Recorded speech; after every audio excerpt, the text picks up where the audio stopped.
Thank you, Helen. Good afternoon, everyone, and thank you all for attending our monthly webinar. As Helen just noted, I'm Victoria Melendez, a JASA Program Committee member working alongside Amy Poster and Allison Tolman. For those of you who are new to JASA, the organization is a member-led organization and promotes the study and appreciation of Japanese art and culture. In addition to having the opportunity to attend in-person events and trips, our members also receive a copy of the beautiful and scholarly JASA publication entitled Impressions, which is published twice per year. Now, without further ado, please allow me to introduce today's speaker, Dr. Nicole Coolidge Rousmaniere, who is a founding director and currently the research director of the Sainsbury Institute and professor of Japanese art and culture at the University of East Anglia, Norwich. Dr. Rousmaniere has written extensively, including the publication entitled Vessels of Influence, China and the Birth of Porcelain in Medieval and Modern Japan, which was published in 2012. And she has translated Professor Tsuji Nobuo's A History of Art in Japan, first issued in 2018. She was the lead curator for Crafting Beauty in Modern Japan, an exhibition in 2007, and also the City Manga exhibition. Both were held at the British Museum, where she was curator from 2008 to 2019. She was made the Tottori Prefecture Furusato Ambassador in 2021. Today, Dr. Rousmaniere will speak on manga and will focus on two major exhibitions that she curated. One at the British Museum in 2019, which was previously mentioned, and the other a newly opened exhibition at the Fine Arts Museums of San Francisco, also known as the De Young Museum, which presents the drawings by 10 leading contemporary artists. This exhibition is on view until January 25th. Dr. Rousmaniere's newest book, The Art of Manga, has just been issued to coincide with the exhibition. Before handing over the podium to Dr. Rousmaniere, we must ask that the slides shown during this lecture not be, quote, screen grabbed, unquote, and disseminated through social media. Thank you, Dr. Rousmaniere. I can't tell you how excited I am to be here to speak to all of you about one of my passions and something that I'm rather proud of, this fabulous new exhibition at the De Young. While I curated it, it took a mountain of people to help make it happen. And so it really was a communal effort of the De Young from the registration all the way through administration, through to the guards. Everyone worked really hard to bring it about. And it's been a great success. It's only been open for a little more than a week, but it's had record numbers coming in. And I think it's surprised people how easily accessible and how wonderful and how kind of important these images are. I think that people thought, oh, they're just comics, but when you see them, the way that they're displayed on the wall, they come alive. And I believe we'll all need to understand and know manga because it is going to be in some form or another, going to be a future method of communication. There's something about the visual carrying of narrative in these simple line drawings that makes communicates much more quickly and fluidly. And I think that if we ignore manga, we ignore it at our peril. What makes me understand that is that I just gave a class recently at Harvard, and I asked that the professor told me in his class that no one would really know what about manga. It was an architecture class. And he said no one would understand manga. And when I came in, I asked, can you raise your hand if you read manga? And everyone raised their hands. I would say that everyone under the age of 25 is familiar with anime and manga, and we all need to be there. And it's exciting. Manga captures a zeitgeist, and manga also, when you see it and you see it in its beautiful virtual form, the drawings that create the manga, it's thrilling. These drawings are called genga. They're beautifully hand-drawn by the artists, and they're never meant to be seen. They're never posted on walls. They're what the artists give to the publishers and the editors, and then they're what's printed and then what we see is the printed form. But we're showing at the Diang, and what I think is really important to see are the actual genga drawings, the original drawings.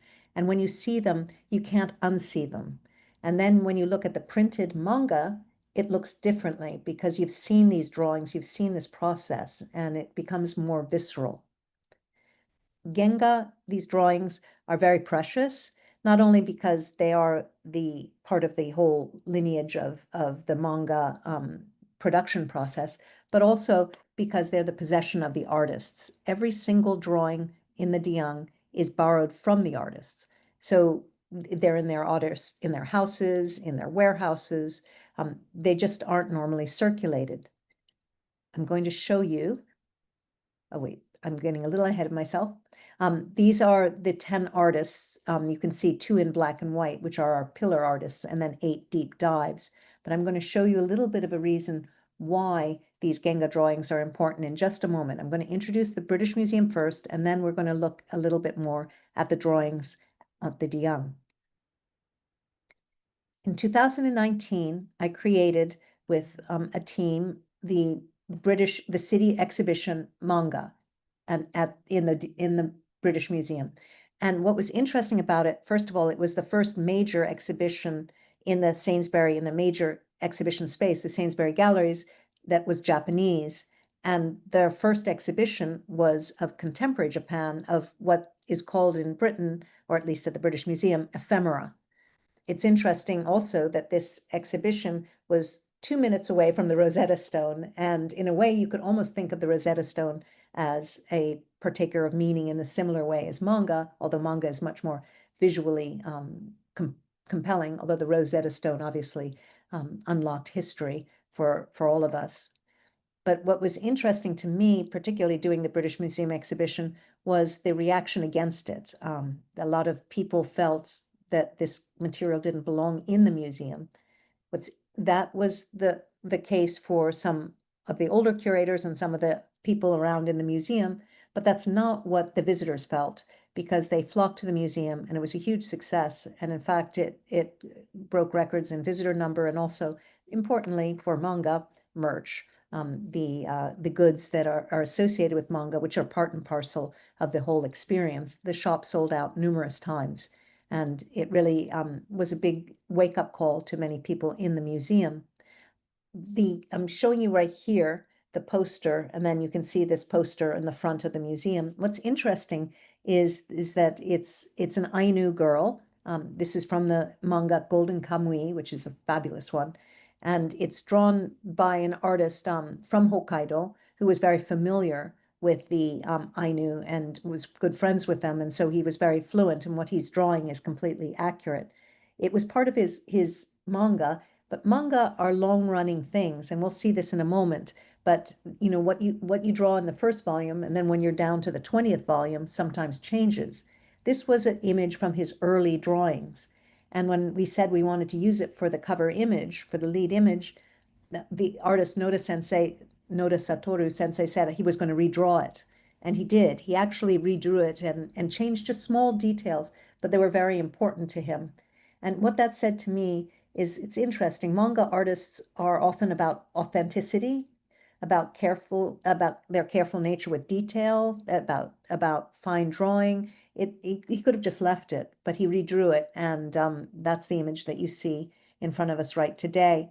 Just on a side note, the reason why we chose this was, for many, it's compelling and it's a beautiful, youthful figure. But in particular, if you look at the belt and you see kind of what seems to be like a netsuke, it's different in Ainu, but then you see a sheath and a blade right there.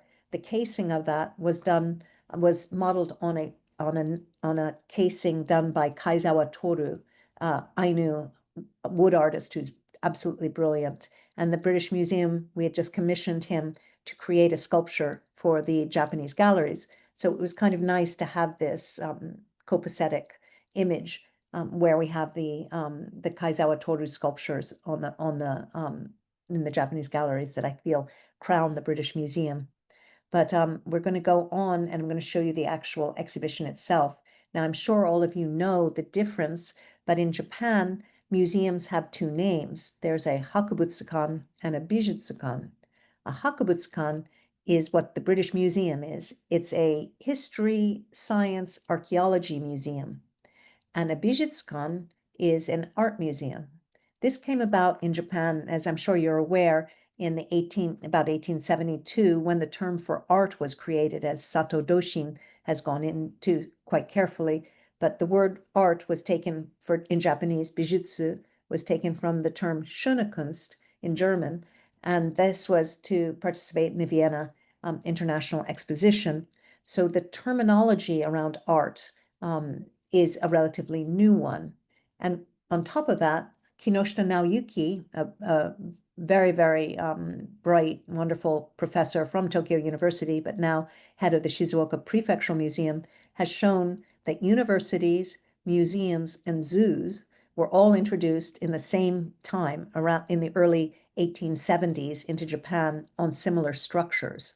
And it's just interesting to think about those things. And certainly in Japan, with this dichotomy, you can actually see it in England and possibly in the States as well. The British Museum is a Hakubutsukan. It's a history museum, or in a way, it's a technology museum and artifacts. Of course, there's art in it, but it looks at things differently. And so in general, in the British Museum, it's more about the hand that made that object. So what does the object tell us about the person who created it? And the director specifically said to us at the time, it was Hartwig Fischer, he said, "Why manga in this exhibition? Please explain that." And so what we did was we looked at why manga from its origins all the way to its present in many, many different ways, and its histories, its multiple histories. So on the left, you can see Inoue Takahiko, one of the more popular manga artists, next to a Kawanabe Kyosai and a Yoshitoshi Hanshitae drawing. And interesting enough, Hanshitae, the drawings that are used to create the woodblock prints that are destroyed in the creation of the woodblock prints, although they survive when they weren't made into woodblock prints, those drawings, the size of them, are the same size as Japanese manga drawings. They're called genga. They're exactly the same size, and the processes are relatively the same. That doesn't mean that woodblock prints are manga, they aren't, but the processes that created woodblock prints are similar to the processes that are creating manga. And on the right, you can see just one of the glimpses of the one area of the exhibition. You can see it's crowded, it's in your face, it's just a lot of things piled in together, but it was incredibly popular and it was quite deep in sections. What I wanted to do was create something different next time, and I had that chance. Tom Campbell came to see the British Museum exhibition, and he said, would I bring it to the Diang, or would I create one, a bespoke exhibition for the Diang? Well, I was thinking about it, and the pandemic happened, and I thought more, and it took me a little while, but I decided about 3 years ago to really, yes, we're going to do this. And so this exhibition was 3 years in cooking. What I want to do in this exhibition was an exhibition not for a Hakubutsukan, not for a history museum, but a exhibition for an art museum, a Bijutsukan. I thought we were going to take a completely different approach. I enjoyed what I did for the British Museum, but I wanted to actually respect the artists and show their work and their styles in a little bit more intensely and not crowded next to each other. In other words, I wanted to have a simple, beautiful way of looking at their art that anyone could access and appreciate. And I think that the museum has achieved that. In fact, I'm really delighted.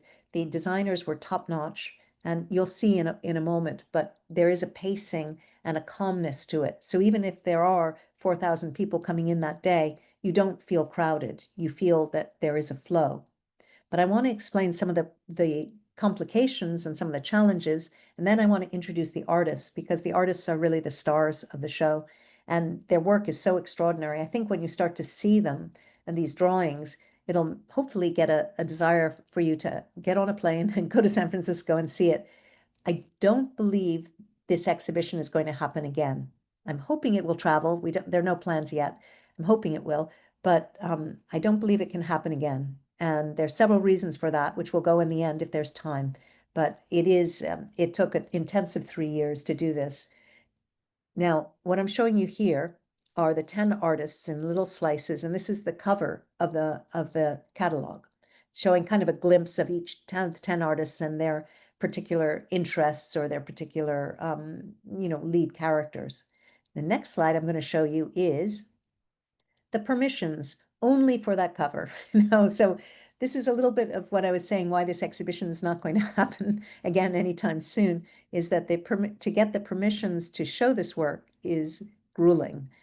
That's not a complaint against the publishers. The publishers were fantastic, but the processes are such that there are a number of players, and when you play with different publishing houses, there are different rules, and also the main problem is piracy. Piracy is a really big concern. And while I could give the whole 45 minutes I'm allotted on piracy, which I think actually would be important, sadly, maybe happily for you, I'm not going to bore you with it. But I need just to explain that piracy is sapping the industry, and for some reason, it's increasing despite the Japanese publishers' efforts to curtail it. And while Vietnam is the site where many of the piracy sites are hosted, they're not sourced from Vietnam. They're just only hosting them there. They keep on changing their IPs. So when the Japanese companies get the right to shut them down, they're already gone and moved to another address. But the one country that is fueling, sadly, piracy is America. It has the greatest amount of piracy, and that's why we need to be a little careful around the copying of pictures and slides. And you could think that maybe I'm overreacting or the publishers are overreacting, but believe me, they're not. And what happens is that you get one shot out, and then someone puts it on a t-shirt, and then it shifts and it changes. The margins of profit are very slim with manga, and everything goes back a certain percentage to the artist. So I don't want to go on and talk about this anymore, but I just want you all to know that it really is a concern, and that's why what makes these exhibitions so challenging. Another thing that makes it challenging is that I worked with 7 different publishers, and each publisher has their own rules and their own styles and their own ways of dealing with things. And some artists work with different publishers. Like one I'm going to show you, Yoshinaga Fumi, she works with 4 publishers. And so to follow different rules for all the different publishers in the different places, it really is a challenge, but I'm glad we did it, and I think the results are spectacular. So without further ado, I would like to start on our journey. So when Tom asked me to do this exhibition, Tom Campbell, a number of years ago, and I decided to do it, I thought, who and how are we going to slim down to the number of artists that the space would allow to give it in a sizable exhibition and yet give it punch? And how do you make those decisions? It's really challenging. I decided that since we're doing it in the Bay Area, I wanted to have artists that had concerns that resonated with the Bay Area. And when I was thinking about that, I thought food, and I thought, stillness, and a number of different things we'll go into, but, expression, individual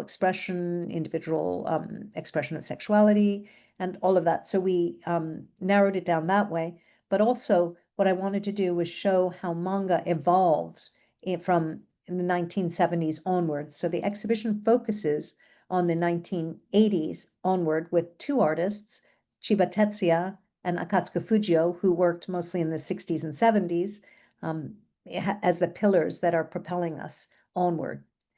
And I need to start with Chiba Tetsuya. He is amazing. He's in his late 80s and he's going strong, and he's still drawing manga. So that on your screen on the left, you see a hand drawing that's all hand colored.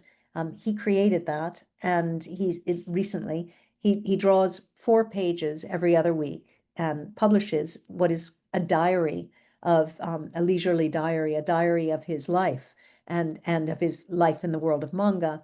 He really is the top manga artist. And we'll go back to that in a second, but on the right, you see a man, a boxer, slumped in his chair with a slight half smile on his face. This image is the most important image in Japan of manga. This is number 1 the most important. You could think, why? There's no narrative here. Well, actually, it's the very, very last page of a gripping story about a young boxer. And actually, the man that we're seeing on the chair may possibly be dead. He's just lost his last bout, and he's slumped in his chair, but he has a smile. Well, there's a whole story behind that. But in Japan, it's not about winning. It's about how you play the game, how you tried, and are you okay at the end? Is it all right? And it's often about losing. And he's just lost his match. Now, what happened with Joe, and it tells very much about Japanese society, the character Joe, and the society, and what Chiba Sensei and he with his co-writer, there was a man, Takamori Asao, who actually wrote the text. So he illustrated, Takamori Asao wrote the text. What they did together was create a national icon. So when you had the student rebellions in the end of the 1969, they were referencing tomorrow's Joe, Ashita no Joe. Almost every Japanese national will know what it is. And recently, it's just been designated by the government as the first manga that's going to be completely conserved. In fact, not just this, all of his work, Chiba Tetsuya's work, is going to be conserved and protected. And they're going to be creating a new national archive, a new national museum for manga, anime, and gaming, with Chiba Sensei as the first example. This story is about Yabuki Joe, a very down and out orphan who had no money, a young boy, and he had to fight to really keep alive, to keep together, and really rough circumstances. And what Chiba Sensei is showing is, and this is very much about manga, is showing the underclass, and showing manga is often about the margins, and that's what kind of keeps it exciting and bringing it in. So this boy had to fight to stay alive. He gets thrown into reform school. He gets beaten up. He beats back, and finally becomes a bantamweight fighter. During this fighting, he gets to fight his main rival from his childhood, but the rival was much bigger than he was. He was a heavyweight boxer, so he had to lose weight. And then the rival Rikishi became weak after going on these diets to try and fight him in the ring, but that fight was important to both of them. And Joe actually won, but sadly, Rikishi died as a result of the starvation and the stress on his body. And Joe just went berserk. And after that, while he still fought, something was missing in his life. What was amazing, though, in Japan is they held funerals for this character. The publisher Kodansha actually took out, in one of their warehouses, rebuilt a ring and called in Buddhist priests and did a prayer for the character. And it was a bit of a sensation. It caused stirs. Can you imagine having funerals for, Superman? I don't know. It really caught the nation. And that tells you a little bit about manga. Now we're going to be looking at the line quality. And if you look at Joe slumped in his chair and you see the hatching and the careful lines and then the shadows and all the hand drawn with a nib pen, it's called a G pen, a nib quill pen. It's really impressive. But these are multiple volume stories, and people really get into them, and they get in not into the actual narrative, although they like the narrative, it's the characters and the character developments. Manga is a zeitgeist, and if there is a topic that you like, there is a manga out there for you. It is incredible how niche and how broad manga can be. Manga is not a message, it's the medium for telling visual stories that are immersive. So Chiba Sensei is now in his diary explaining what he went through. And what's interesting and what he's telling us, which is quite important, is that where Joe lived, right where Sky Tree is now, used to be prostitution and the down and out area, and it was pretty rough. And now those areas have been wiped out. Tokyo has moved forward, and it's a tourist area. But it's about the past and remembering it and bringing it forward and remembering the people that helped create that and then moving it forward. Joe is sitting there with a smile, even though he's possibly dead, because he's completed what he needed to do. And he's somehow, because of the death of Rikishi, he's at peace now. His compatriot, who he worked very closely with, is a master of gag manga. Chiba Tetsuya is story manga, but Akatsuka Fujio is gag manga. And he's impressive. And if you look at this is a mankeizu. So you get these in woodblock prints, these kind of bird's eye view of town and scapes. But here he's riffing on Tokugawa Tsuneyoshi, the sixth shogun, who had the edict that elevated animals to protect animals. So here you're seeing cats are beating up humans. They're being naughty, they're doing graffiti, they're doing all sorts of things with his various characters. And the more you look, kind of the more you see. But it's these kind of short gag manga that make you think and make you relook and make you laugh. If you go into a Tokyo subway, you'll still see his characters, even though he passed some time ago in the advertisements from the advertisements hanging down in the subway racks. It's his characters are known and very much loved. We have a little frog character from him, Beshi, and that's the mascot for the exhibition. So with those two pillars, we move into our 8 artists, and I chose 4 females and 4 males to have a balance. And also, every artist is from a different part of Japan. What's interesting is that there are regions do matter, and there are regional differences and regional concerns, but I've noticed that most manga artists come from the peripheries and not the centers, and that seems to be a bit of a trend. While Takashi Rumiko is probably the most important, young, not super young, but active artist. Chiba Tetsuya is in the atmosphere, but she's on the ground. She is amazing, and we have 2 of the absolute top stars here. But Takashi Rumiko has been drawing for 48 years. And almost all of her manga, they're very long-term manga, so they go for up to 30 volumes, sometimes 40 volumes. They're all made into anime. Manga is obviously line drawing, serial line drawing that it tells serial narratives. So it's really telling narrative through line. Anime is the animation of those drawings and the animation of those stories. With manga, you can read it at your pace. In fact, you hold it in your hand and you have much more of a personalized experience. Anime is really all over and it goes at its own pace. You can't control that, but it is thrilling. But I would say that for people who like anime, the origin point is manga. This is where it starts, and from that, anime is made. In Japan, people start reading manga, then they go to anime, and then they might go to gaming. In America, though, it seems certainly recently that people start with anime or gaming and then eventually find manga, so it's a different trajectory. Takashi Rumiko is brilliant. She has been doing all of these manga for many, many years, but this is her most recent one. It's called Mao. It's about curse breaking, and it's about a 15-year-old girl who time slips when she's walking through an arcade and ends up in the Taisho period, so 100 years earlier, where she meets a chap named Mao who has been living since the Heian period, and he's a curse breaker and a sorcerer.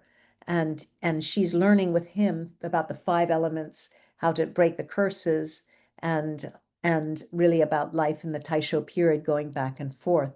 These time slipping is quite important. Manga serve as a kind of not just an emotional release or an interesting an interesting entertainment. They also teach you things. I've learned about the 5 elements through this manga. I've learned an incredible amount. And how they are able to portray so much information is because the publishers have editors. So the editors are assigned to the artist, and the editors do a lot of the research. They provide the artists with a lot of information, a lot of pictures, a lot of documentation, and then they check the drawings that the artists create to make sure that they're accurate and to make sure that the information contained is pertinent. So it's really a team effort. So the drawings are fantastic. The drawings are what's important, but the end result of the manga is also the result of the effort that the editors put in as well. One of the most famous artists in Europe, Japanese manga artists in Europe, is Taniguchi Jiro. Taniguchi Jiro is a household name over there, but interesting enough, he's not that well known here, although he is very famous in Japan as well. Sadly, he's passed, but he works very much in a kind of a cinematographic fashion. It's almost taking 2D drawings, but making it in a wraparound sensory feel. He also is experimental, and he works a lot with Europeans or in association with Europe. So particularly one bande dessinée, graphic novel artist named Mobius. But if we look at the one on the left, this kind of whale-like creature coming out of the earth, this manga, which is called Ice Age Chronicles of the Earth, has never been displayed before. For some reason, it just hasn't. But it's about the end of the earth.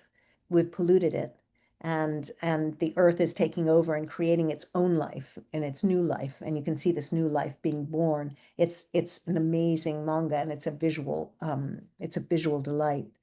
On the right side, that you see this woman looking down, looking for her husband who's been shrunk into a little bean boy, and this is playing riffing on the Edo period mamebon, the small when people shrink and then can see all sorts of things. Anyway, this is about an actual story about the plotter who mapped all of Japan in the late 18th, early 19th century, and it's portraying what he might have seen and how he was able to shift his vision to see different things. It's really amazing. But I wanted to show you one in particular that I find very compelling. And this is from A Distant Neighborhood. This manga that is translated into one book. And if you were going to read anything, can I suggest this one? And it's beautifully translated into English, but it's called A Distant Neighborhood. And it's being made into a movie. It's been made before into a movie, but right now it's being made into a movie. And it's an amazing story of this man in his 40s who drinks too much and just can't get over the fact that his father left his mother when he was young. It just crushed his world. And he has a wife, he has 2 children, but he just can't get it together. And he gets on a train. He's always a little bit tipsy, and he gets off at the wrong exit near his hometown, and he realizes that he's blown it, but he figures, oh, well, I'm near my mother's grave. I'll go say hello. So he goes to his mother's grave and passes out. And when he wakes up, he's 15 years old. And he just is pinching himself because his mind is still as it was as his 40-year-old self, but he's turned 15. And he goes back to his house. His father is there. He's totally, amazed. And then he thinks, maybe I can stop my father from leaving my mother. And the story unfolds from there. And I don't want to give any spoiler alerts, but it really is, it doesn't end as you think it's going to end. And it's really interesting. But I'll show you just 2 scenes from it.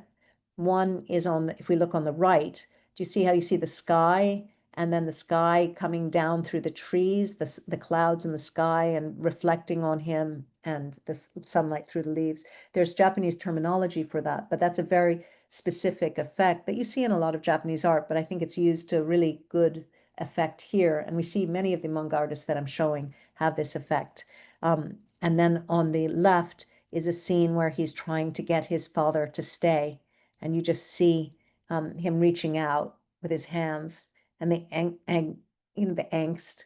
And I just want you to look at that, because when you see how it goes, it reads it from right to left, up to down. You see the father and the boy facing each other, but not looking at each other. And you see how it portrays, it's almost like a film script. And you see the sleeve, then the arm, then you see the father's figure, his face, and the father's face saying, take care of your mother. And then it's going off. You don't actually need to know Japanese to actually read that. It's very powerful. The next artist that we have is Yamazaki Mari, and she's one of my favorites. She's a firecracker, and she's amazing. She is an artist. She lives half the time in Italy, half the time in Japan. She's always traveling around, and she does oil painting, all sorts of things, but she also does manga.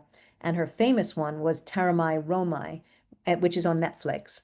And she's doing Taramai Romai Redux. It's about a bath architect, a Roman bath architect who time slips to Japan and then learns all of this technology in contemporary Japanese onsen and brings it back to ancient Rome.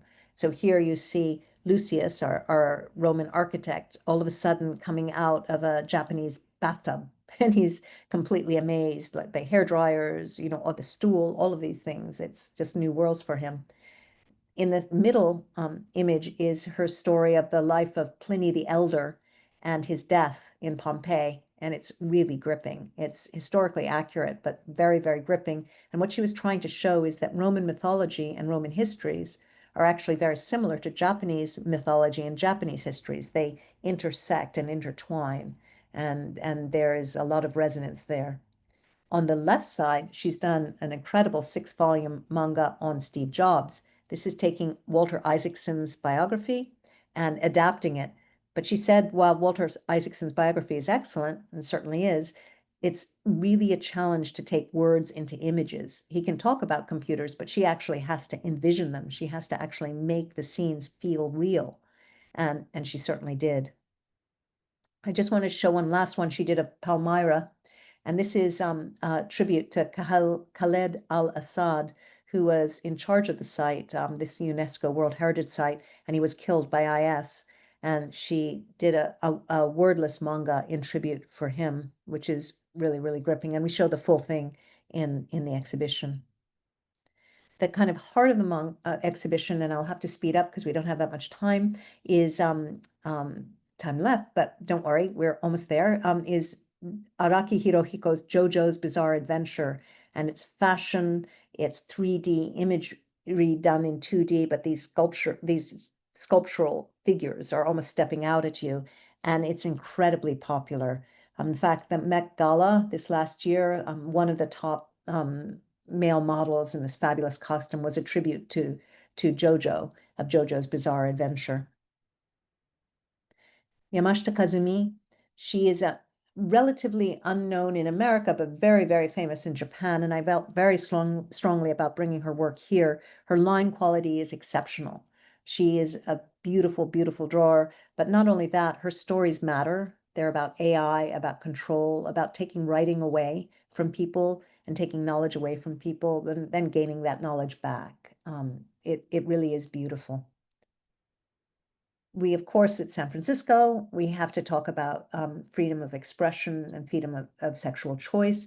And I chose Tagame Gengoro because he really is the #1 gay artist in Japan, but also his stories really matter. And his stories are really about coming out and about how important that is and how difficult it is. In fact, my brother's husband in the middle made a huge difference in Japan. It was shown on NHK and the national television, and every morning in a live action, and it made it all right to come out for the first time. Japan has been a little bit behind on that, but it's been ahead on many things, but a little behind on that. And Tagame Gengoro is leading the way. We're having an event with him on October 25th at the museum, and he really is a brilliant drawer. Yoshinaga Fumi, she's one of our final artists, and she is a storyteller. She looks at gender and twists it around, but she doesn't preach, and she just does things subtly and expresses things subtly. So one thing I suggest, if you feel curious, is all the way on the right is her O-Oku, the Inner Chambers, and this is on Netflix. And it is basically she juxtaposed before the pandemic. She did this, that 3/4 of the Japanese young men died during a pandemic in the 1630s. So Japan, to survive and not get taken over by foreigners, specifically British or Dutch or Spanish, they decided to have the women take the male roles, and the women became shoguns. And the men were in the harem, in the ooku, in the inner chamber. And she rewrites Edo period from the source that women were taking the male roles and men took the female roles. So it's a fascinating one. And her What Did We Eat Yesterday is about two guys living together, who one is out, one isn't, but their love language is food. So it's all about food. This is the two different shogun, the female shoguns. The drawing is amazing and very, very powerful. Our last artist is Oda Eiichiro, and he does One Piece. And I don't know if you've seen the rebellion, the kind of unrest in Indonesia, in Nepal. They're using Oda Sensei's character from One Piece, Luffy's flag, the Oda Sensei isn't trying to get anyone to rebel. He's very, very, very, he wouldn't be actually happy about that. What he believes, and is the basic philosophy of this fabulous manga that is the longest running manga and probably the most read manga. It's over 50 million copies have been sold. This manga is about freedom, about enough to eat, and friendship. You can't choose your family, but you can choose your friends. And it's about this group of friends taking on all the risks and getting through because they're together. It's a very, very inspiring manga. We end with Shueisha Manga Art Heritage and Tanami Keiichi, who's a pop artist, and he takes Akatsuka Fujio's work and re-envisions it and in his pop imagination. Sadly, he just passed recently, but his work is really fantastic. And here, so this is Akatsuka Fujio's sound effects, and on the left side, and then on the right is Bleach, another manga. And what's happened, what all of this is Shueisha Manga Art Heritage. It's an initiative by Shueisha of taking high resolution images of these genga drawings, reproducing them in limited amounts, tagging it to the blockchain, and then using techniques like holotype and letterpress to print them and then to mount them in different ways with hanging scrolls or with certain types of live wood frames. So it's a kind of a high-end way of owning and possessing manga that's ethical. The exhibition looks like this. We're just getting towards the end. I just want to show you a few images, but when you can see how it's hung right here on the top left is Takashi Rumiko, and we have groupings. And what I wanted very strongly in this exhibition, which I couldn't have done in the British Museum, was to have people be able to look at the narrative flow. So to have images that meant to be seen next to each other. So you actually can read the images. You don't need to read the text, although you can, but in general, it's to see the flow of the line right there. We have 689 objects in this exhibition, so it's quite a lot, but you can see that it's spaced out and fluid.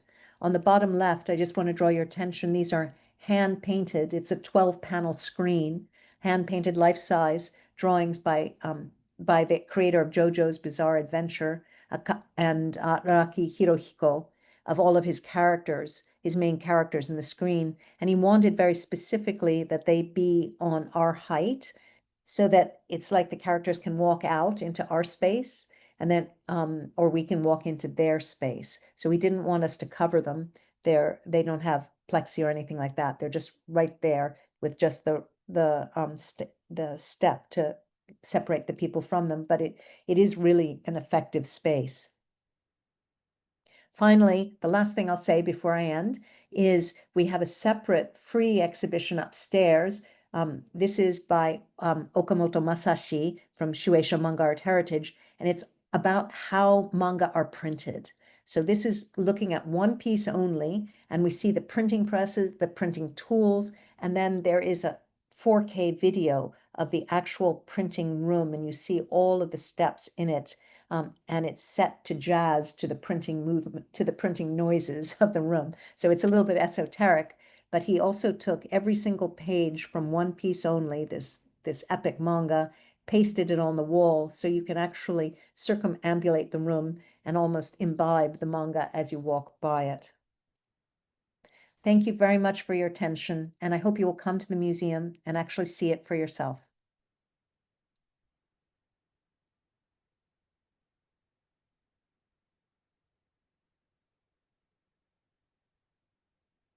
Thank you so much, Nicole. I'm sure that everyone in the room with us this evening is as thrilled as I am to see how clearly you have attracted the artists, the makers, and the audience to San Francisco for this phenomenal opportunity to learn, to see, and enjoy manga. And we have an opportunity to see this in this program today. I hope that people will get out to the museum and see it in person. I haven't been there myself, being here in New York. but I wanted to mention that in every image that we've seen online, we see a crowd of people, young and younger, in that room, excited about being there. This is something that every museum person believes in and hopes will happen once in their lifetime. And here you've done this also at the British Museum prior to this, but I think in America, you're going to have a very different, very, very creative and interesting audience. And I think that we wanted to bring up some questions for you. First of all, you very graciously explained the difference between manga and anime. But here you've chosen to focus on manga. Why is it that you felt that manga was of the greatest importance for the American audience? That's a great question. Thank you so much. Well, the reason is because the origin point is manga, the origin point for anime. Some anime is created without manga. For example, Your Name, which after it became a hit, then there was a manga made of it. But in general, almost all the anime have a manga start.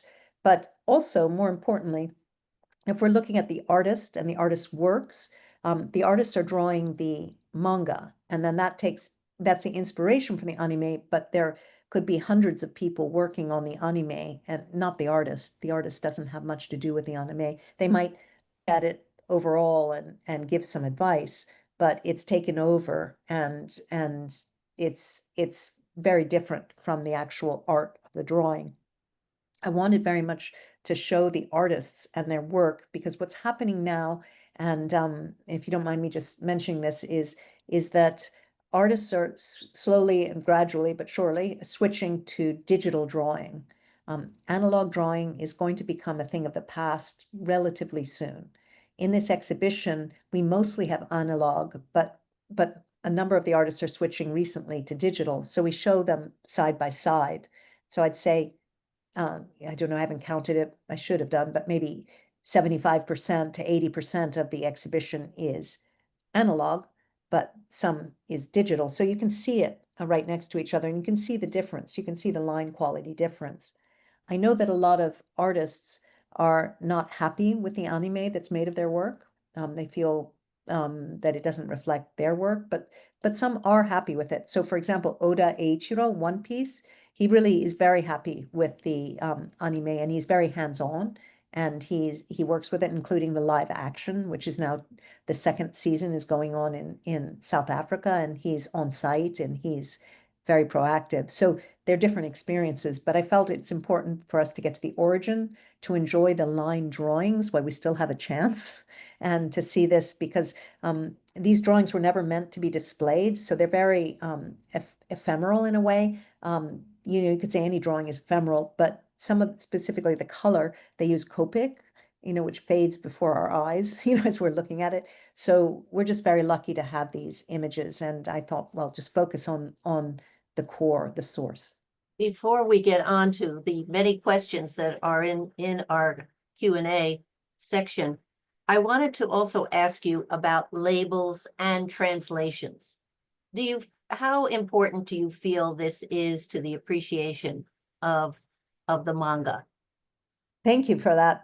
This is something we've had long discussions with the museum, and really helpful discussions. We talked with this, they have an interpretation department, which is brilliant. There is a fantastic interpretation officer with his team, and so we really got into that. And then we had 9 interpretation partners from various areas in the field. They were based in America, but one in Japan. And so we really discussed this. And what we've decided, and I feel very happy with this, is that we have Japanese title characters, so the titles of the works on the label copy, we have the Japanese characters and we have the English title, and then we have I wanted not have label heavy. I didn't want to have too much text, because I felt in my experience at the British Museum is when you have that, everyone looks at the text and they're not looking at the object, and I wanted them to look at the object. And so we have a very specific word count, and we've kept to that. So we explain briefly what's going on, in this narrative, and we explain the basics, And sometimes we have two labels, in one that tells about the artist and then another one about that specific title. But what we've done is have a QR code in the front of the exhibition that has the translations for the major titles. So you can get the QR code, you can get the translations, but we don't have the translations pasted next to the object itself. I did at the British Museum, and what I found is that everyone looked at the translations and not the drawings. So we took it away, and I haven't had any complaints, at least none that I've heard. It seems Certainly not with tens of thousands of people every day coming through. There are many, many questions, and I want to actually jump to one of the latest that's come in from one of our audience who describes of the exhibition and wanted to know your thoughts on another artist, Takahashi Murakami, and his super flat and other urban art, since Yeah. they are largely influenced by Japanese subculture. Do Yes. you see a future of these original drawings, paintings by the manga masters being appreciated as fine art? I completely do. I completely do. Thank you for that brilliant question. And Murakami Takashi he's an amazing artist, and he's very influenced by manga. I mean, in fact, he just is very visceral, and he gets it. And so he can just take it to, in his own, working his own magic, taking it to a different sphere. So what he's creating is not manga, but it is definitely based on manga, and in some aspect. And yes, I absolutely can see that. I think that these works, I mean, even if you take them individually, they're fabulous. But when you see them in a narrative, when you see a number of them together, it's overwhelming. And I think that there's no question. I think that definitely they will be seen as art. Thank you for that. We're going to have opportunities in the future to talk about the precursors to manga and anime. But one of our audience has asked about, have you considered the influence of Sugoroku on manga? Oh, there is a manga of Sugoroku. In fact, I think there are a few. So yes, yes. And to be honest, it's a good one, And so there are, I'm not kidding when I say there's a manga for everyone. And so every single one of you that is listening will be able to find your manga, because there literally is. It's incredible. There is one for, for Kaiawase, for matching of the shells. There's anything, incense appreciation. All of the arts are covered, but not just that. They're manga for like blind jogging and blind running. If someone who's blind, and how you do that. I mean, it's almost literally anything. It's incredible. That's because it is the zeitgeist. So it really is there. It's also important that people learn about things through manga. So manga, Japanese government commissions textbooks in manga, and companies like Hermes have commissioned really beautiful manga of their company histories. But people read, you can read much more quickly in manga than you can in text. In fact, you can read 5 times as quick in manga. So, and I think that it stays because it kind of goes to a different part of your brain. The images work that way. So people who want to learn Sugoroku should read a manga. We have a number of questions that are on a more pragmatic level, and I think we can take them in the future and not take our time right now to talk about these practicalities of being in the exhibition. But Yoko Rigby has asked a very interesting question and made a point about her father, who currently is living in Aso, Kumamoto, where Oh. there is a manga artist village. And I'm just quoting you, Yuko, if you don't mind. I read that there seem to be many non-Japanese artists in this village. Is there any counterpart of this type of facilities in the UK and the United States? If not, is it feasible to establish those in our countries? What a great question. Now, I don't know in this particular case if this is true, but Oda Eiichiro is from Kumamoto, and he has supports that area, and he was particularly concerned with the earthquake, and has done a lot to support through specific projects. I don't know if he's involved with this, but certainly people who love One Piece will be, they take Mecca pilgrimages to Kumamoto, and it's put Kumamoto in the manga sphere. There are many areas that really want to develop their manga. For example, Totori, and Hokkaido recently is going to be creating a new prefect. Well, it's not a prefecture. What is it? In no island a museum for manga. So there's a lot of local initiatives that are happening. In America, I'm not quite so sure, or in Britain, but I do know that the Japanese embassy in Britain has a really fantastic program called Manga Jimon, of trying to develop the next level of manga artists in Britain.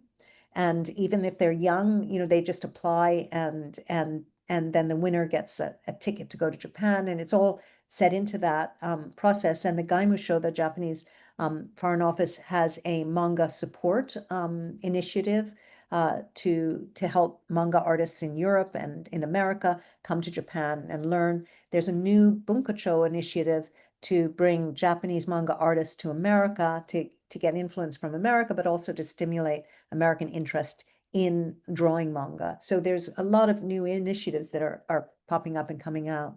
Well, you now have a fantastic group of fans, a new fan club in the USA, your home country. And we want to thank you enormously, Nicole, for bringing all of your experience and your knowledge, and most of all, your great joy in this material. And it's really going to set us in a new direction for all of us. Well, I'm so delighted to be here. Thank you so much, and thank you for listening to me. Oh, well, I think everyone feels that way. We didn't get to everyone's questions, but as you all know, in just about 1 second, we will be closing our program for this week. But I wanted to mention how much we all look forward to our next Zoom, the webinar on November 11th, when our popular author, Andreas Marx, the Mary Briggs Burke Curator of Japanese and Korean Art at the Minneapolis Museum of Art, returns to JASA to discuss his new publication, Surveying Japanese Illustrated Books. His book is Japan's Manga Revolution, from Painted Scrolls to Comic Books. So the conversation continues. Thank you all for joining us, and we look forward to seeing you again soon. Good night.